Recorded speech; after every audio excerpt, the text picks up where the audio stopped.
Good morning mga Lodi. Ito ngayon magluto tayo ng kamatis na may itlog. Ayan. Ito. Ayan. Ito yung lutuan namin. Ayan. Di kahoy ang lutuan namin dito sa probinsya. Ayan. Tapos ito yung itlog. Ito. Itlog na may kamatis. Lutuin natin ngayon. Ngayong umaga. Good morning po sa ating lahat. Ayan.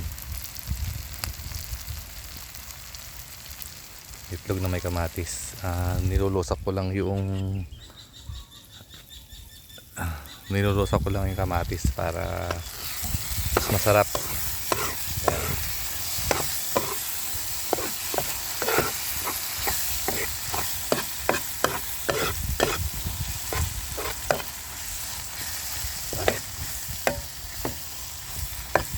Nakatiim na ba yan ng ganito? Itlog na may kamatis, may sibuyas, tapos bawang. Inuna ko muna yung bawang, tapos sibuyas.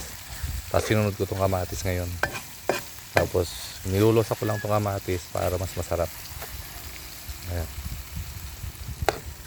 Pag nalusak ko itong kamatis, susunod ko na itong itlog. So guys, good morning. Happy Sunday para sa ating lahat.